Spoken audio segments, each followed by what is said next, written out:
अथ एकादशोऽध्यायः। ध्यानम्। ॐ बालरविद्युतिमिन्दुकिरीटां तुङ्गकुचां नयनत्रययुक्तां स्मेरमुखीं वरदाङ्कुशपाशा भीतिकरां प्रभजे भुवनेशीम्। ॐ नमः चण्डिकायै। ॐ ऋषिरुवाच।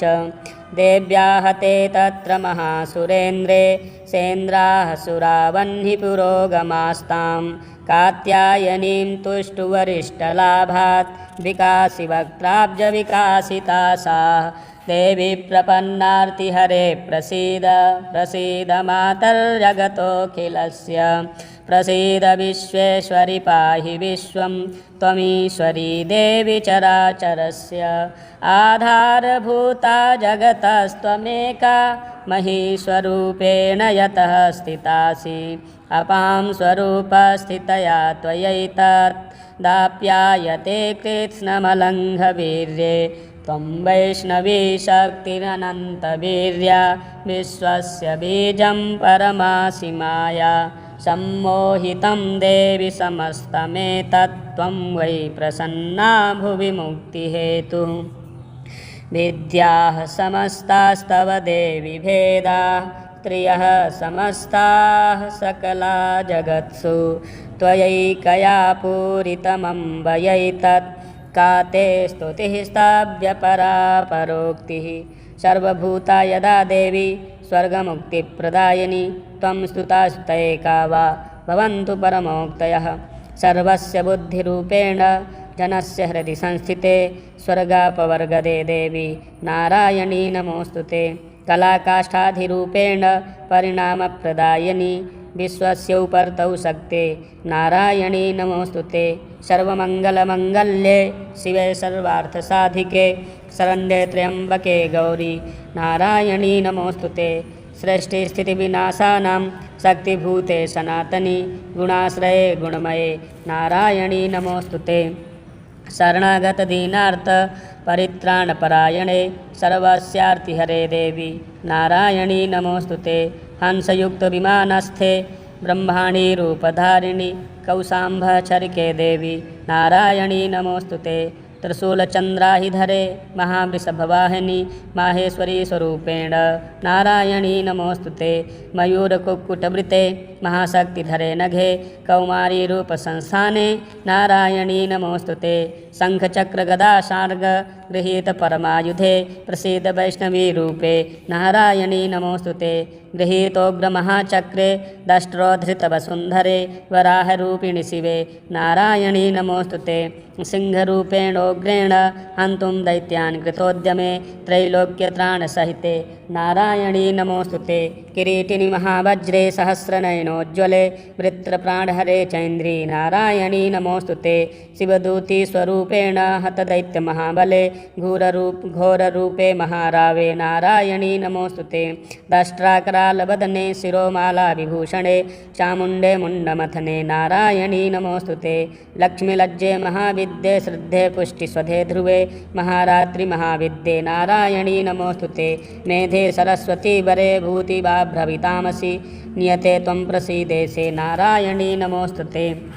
सर्वस्वरूपे सर्वेशे सर्वशक्तिसमन्विते भयभ्यस्त्राहिनो देवी दुर्गे देवी नमोऽस्तुते एतत्ते वदनं सौम्यं लोचनत्रयभूषितं पातु नः सर्वभीतिभ्यः कात्यायनी नमोऽस्तुते ज्वालाकरालमत्युग्रमशेषासुरसूदनं त्रिशूलं पातु नो भीतिर्भद्रकाली नमोऽस्तुते हिनस्ति दैत्यतेजांसि स्वनेना पूजया जगत् सा घण्टा पातु नो देवी पाप्योभ्यो नः सुतानिव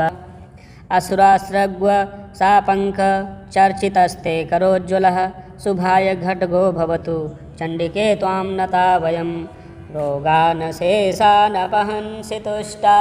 हृष्टा तु कामान् सकलानभीष्टान् त्वामाश्रितानां न विपन्नराणां त्वामाश्रिता ह्याश्रयतां प्रयान्ति एतत्कृतं यत्कदनं त्वयाद्य धर्मद्विषां देवी महासुराणां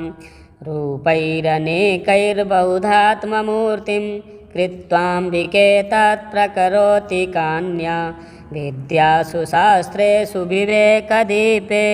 स्वाद्येषु वाक्येषु च का त्वदन्या मम त्वगर्तेति महान्धकारे बिभ्रामयत्ते तदतीव विश्वम् रक्षांसि यत्रोग्रविशास्य नागा यत्रारयो बलानि यत्र दावानलो यत्र तथाब्धिमध्ये तत्र स्थिता त्वं परिपासि विश्वं विश्वेश्वरी त्वं परिपासि विश्वं विश्वात्मिका धारयसीति विश्वं विश्वेशवन्द्या भवति भवन्ति विश्वाश्रया ये त्वयि भक्तिनम्रा देवी प्रसीद परिपालय नोरभीतेर्नित्यं यथासुरवधा दधुनैव सद्यः पापानि सर्वजगतां प्रशमं नयासु उत्पातपाकजनितांश महोपसर्गान् प्रणतानां प्रसीदत्वं देवी विश्वार्तिहारिणि त्रैलोक्यवासिनामीडे लोकानां वरदा भव देव्युवाच वरदाहं सुरगणा वरं यन्मनसेक्षथ तं वृणध्वं प्रयच्छामि जगतामुपकारकं देवा ऊचुः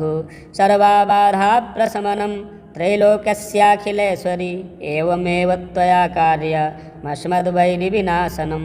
देव्युवाच वैवस्वतेऽन्तरे प्राप्ते अष्टाविंशतिमे युगे शुम्भो निशुम्भश्चैवान्या उत्पश्येते महासुरौ नन्दगोपगृहे जाता यशोधा गर्भसम्भवा ततस्तौ नाशयिष्यामि विन्ध्याचलनिवासिनी पुनरप्यतिरौद्रेण रूपेण पृथिवीतले अवतीर्य हनिष्यामि वैप्रचिन्तांस्तु दानवान् भक्षयन्त्याश्च तानुग्रान् वैप्रचिन्तान् महासुरान् रक्तादन्ता भविष्यन्ति दाढिमी कुसुमोपमा ततो मां देवताः स्वर्गे मर्त्यलोके च मानवाः स्तवन्तो व्याहरिष्यन्ति सततं रक्तदन्तिकां भूयश्च शतवार्षिक्या मनावृष्ट्या मनम्भसि मुनिभिः संस्तुता भूमौ सम्भविष्याम्ययोनिजा ततः सतेन नेत्राणां निरीक्षिष्यामि यन्मुनीन् कीर्तयिष्यन्ति मनुजाः सताक्षेमिति मां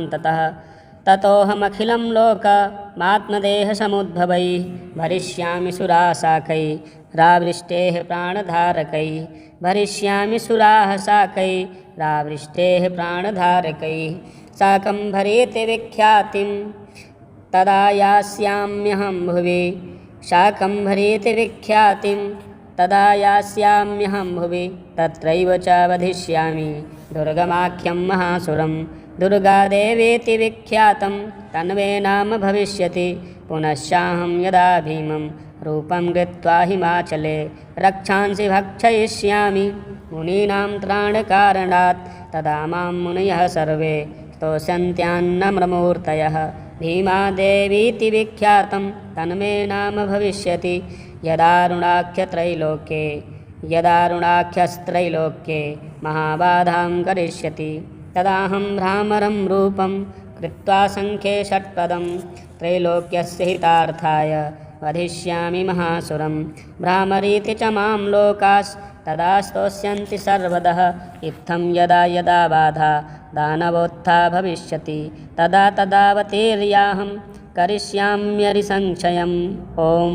श्रीमार्कण्डेयपुराणे सावर्णिके मन्वन्तरे देवीमाहात्म्ये देव्याः स्तुतिर्नामैकादशोऽध्यायः।